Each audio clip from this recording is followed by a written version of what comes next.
So, it's not every day nga to ni silang matapok tanan. Swerte kay ka because naa sila karon for the alternative learning system learners.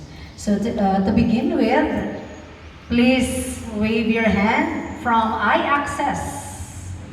I-wave lang ang mga hands. Okay. Also, coming from Alros Group of Companies. Asa silang ma'am and sir. Okay. And also from St. Michael's College for the Hero Orientation. We also have the ICYDO or Iligan City Youth Development Organization. Office, sorry. Organization, gabuot po ko, no? Gabuot ko ako. So, office. So, direct sila from City Mayor's Office, the report. And then also, coming si Sir Nathan from Dole. And also with us, the CSWD. And also with us, si DTI. And the Christian Horizon School. Asa si Christian, sorry naman. Grabe, asa di ako panglangtaw di ay, no? So, for the learners, we hope that this opportunity will lead for you. It will be meaningful to each and every one of you. Once again, good morning.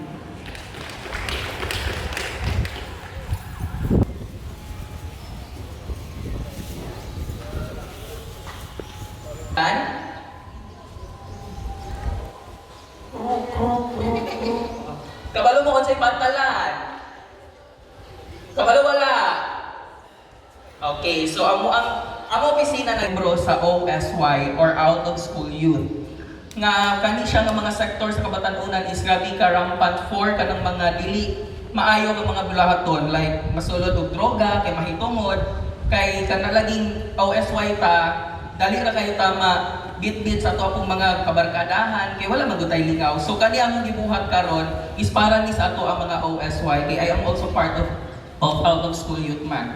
So kani among gibuhat karon gitipok na mo mga agencies nga pwede makatabang sa ato ang mga kabatanunan nga mohatag sa ato og better future. Naa diri ang para sa education, employment, negosyo. Kani ang Daghang salamat sa Aldred. May buntag sa tanan. Kami ingaw man kayo. May buntag. Okay, so mahala og gamay ra mo pero kini nga akan din mao ni ang mga interesado kayo sa tanan sa ato ang programa sa alternative learning system. At una-una ang ako ang pagpahod sa ato ang mga dinapit nga mga bisita nga naa karon diri sa ato ang atubangan. Gikan ni sila sa nagalain-lain nga mga ahensya, mga lead ni sila no sa nagalain-lain nga ahensya sa gobyerno kung nikuyog din sila sa gipahigayon nga ALS Caravan or Alternative Learning System Caravan para di siya sa inyuha nga mga ALS learners, especially katong mga ni-take sa exam atong nakalabay nga February 2025. So, na-introduce naman kaganina nga to ang mga bisita, ang uban kaming papun sila. Una, mga yung dispensa nga gamay ra ang nakaabot karon dinhi kay in spite of mga notices sa kuano di mao gid siya ang nature sa to ang mga ALS learners. Mutando ni sila but ang the rest kay dili na po dayon mag-aabot, no? At least ang among ilang tao nga ang naa karon diri sila ang mga interesado gyud kayo. But anyway, continue ta tungod kay kini siya programa ni siya sa ato ang gobyerno gipanguluhan sa ato ang City Mayor isip siya ang chairman sa ato ang Iligan City Youth Development Alliance. Para ang among kuan dinhi gipahibalo sa inyo sa atong karapan dili siya masayang but ma-multiply ni siya sa sunod mga adlaw. Daghang salamat ug maayong sa iyong kautuon. Thank you so much, Sir Abby. Salamat jud kayo sa imong pagdasig sa atong mga estudyante. Padayon jud ta, no? Ato mo to 50,000 na out of 100,000 na ka. Basta pag-ampo mo na isa mo na ha.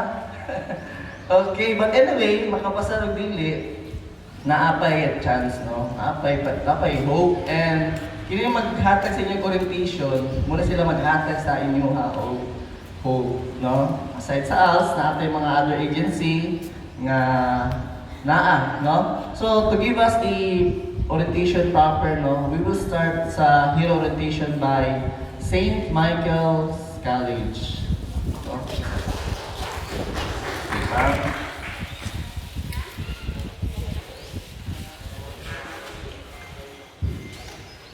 Hello. So, maayong buntag dahil sa tanan. So, una, I am Rainiel Tikling from St. Michael's College and ako ang representative para i-discuss sa inyo karon kung unsa jud ang hero nga orientation. So, I believe na may mga tagsa-tagsa nga mga brochures, higher level education or training readiness orientation. So, meaning, kaning atong himuon nga orientation karon is i-ready mo para sa next nga step sa inyong life. So, just you nga naapay next anong als ninyo nga journey. Dili lang kayo dira nag-stop. So, naamoy tulok ka pathway, which is mo eskwela, mo padayon mo to senior high or if drop out sa college, mo padayon mo sa college. Naapoy magnegosyo mo and naapoy magtrabaho mo. So, karon akong i-discuss ang pag-eskwela. So, later on, naapoy other agencies nga i-stress out ang other two ka pathway. So, karon is, ikaw ate, mag-ask ko nimo ate, nganong ay ikaw, magpadayon pa kag-eskwela mo, trabaho, or magnegosyo? Okay, so magpadayon og eskwela, no? So, kinsa man ko'y dili ganahan, no, padayon og eskwela, right? So, karon is, We will continue sa atong orientation. We will call, kisa may DepEd House, si Sir Ari. DepEd House may nakabutang na rin. Okay na to? Ayun na rin. Okay, so next, let's proceed sa CSWD. Okay, round of applause. No? Sir. Thank you, sir. Good morning. My respect sa ato ang principal, si Sir Walter Pupas. Our focal person, si Sir Abimar, Gonzaga, sir, good morning. Partners in Abuhat, no, sa ICYDA. And then everybody, ladies and gentlemen, good morning. So, kami sa CSWD, sa City Social Welfare and Development Office, kalipay kami no, nga naay mga out of school youth nga naadiri karon, mga ALS learners no, nga naadiri karon, interested in giving their available time para maminaw sa mga opportunities no, nga among gidala no, gikan sa mga tagsa-tagsa ng mga opisina. So I believe ang out of school youth are katong mga youth nga kanang currently wala naka Tomo to, hindi magpa-recruit ha? Hindi pa-recruit mo. Okay. So, asaw ito magpa-recruit dito sa kaayuhan, no? Oh, sa kaayuhan dito magpa-recruit. Ano ito? Okay. Next, no? Asa mo itong program dito?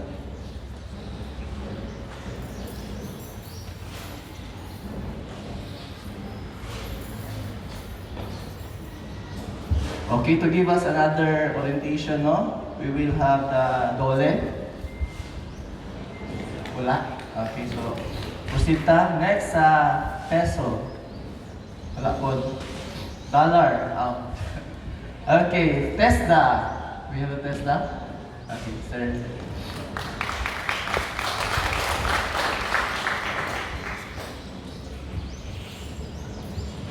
Balhin ko, direct ko, para dool sa inyo kay mangutanan ko.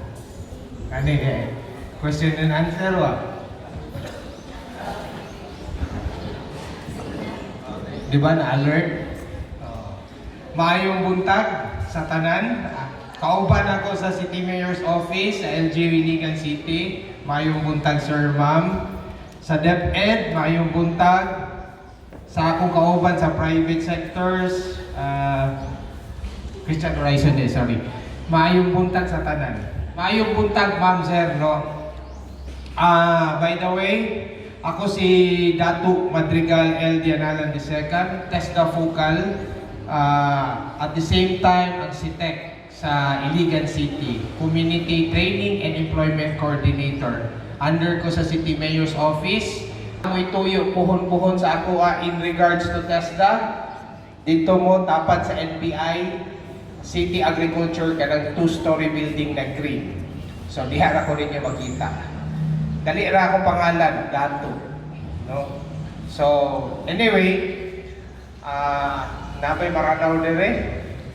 Murag wala. So, Assalamualaikum warahmatullahi wabarakatuh.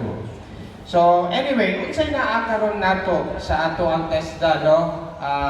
Kini it will go sa inyong mind aside from the education na gihatag sa DepEd o sa atong kauban sa private, no? Skills. Unsa nang skills? Welding, electrical, hairdressing, housekeeping, kana. Mo na gi-provide ni TESDA. So sa TESDA, under sa LGU, pwede kong endorso sa eskwelahan o kinsay mga interesado gikan sa inyo ha nga gusto mo eskwela o TESDA. Kining pag-eskwela sa TESDA na actually same approach lang ni tanan kaadiri karon, no? Nga gusto mi muhatag og oportunidad sa inyo ha. One good example last year, dili ko kay balong nakalimot ko sa ngalan ni Ma'am kung sa siya nga barangay, pero tuwa mi nag-ingani sa Pero sa ALS ko, di ba? Ang gamit yapon. Okay, so kato lang sa unya, ang ka-worry na may tay o ato mo sa mga table para makapangutana sa mga I-access. Okay. So now,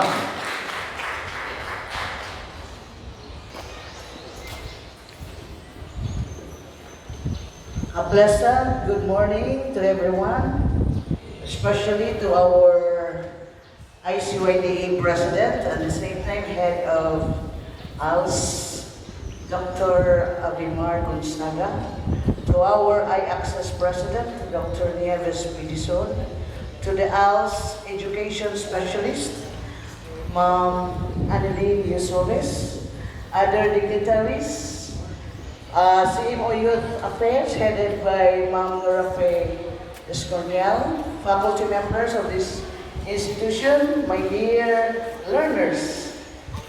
Again, good morning.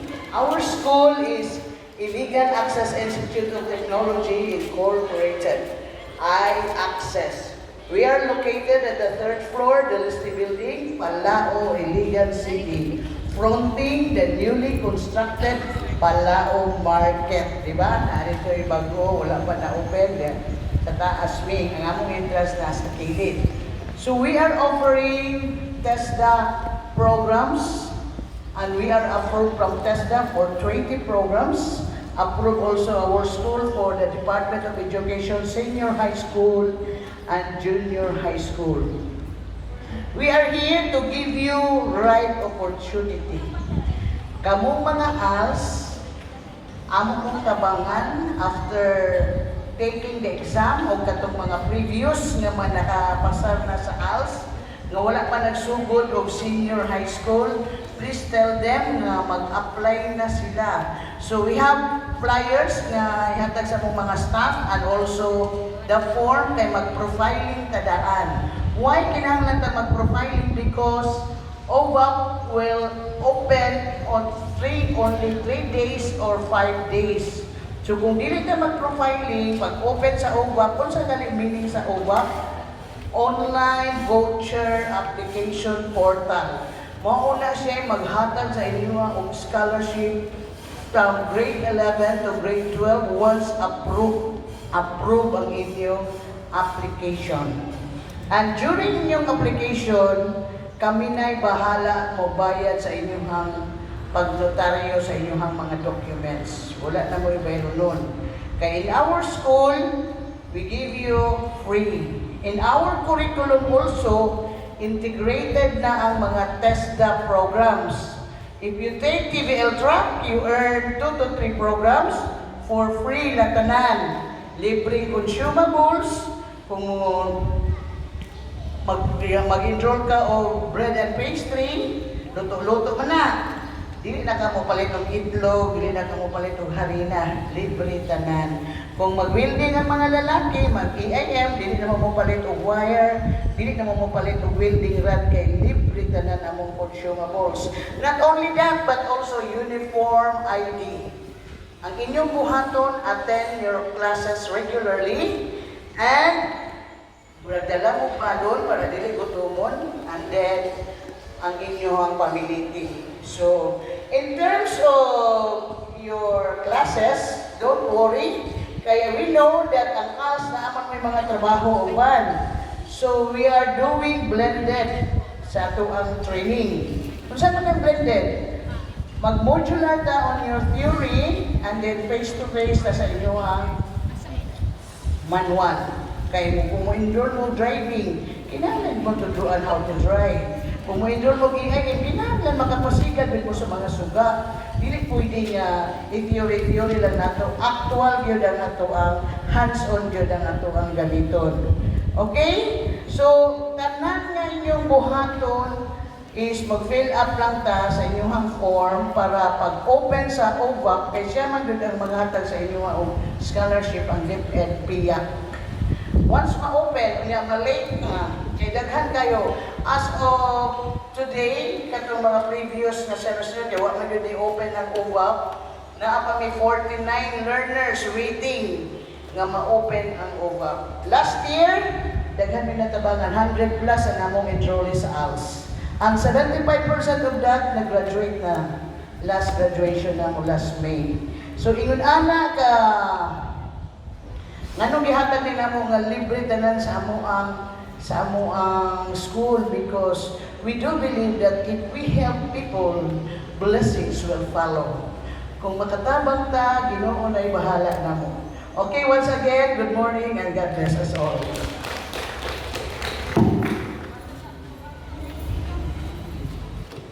Thank you so much, ma'am.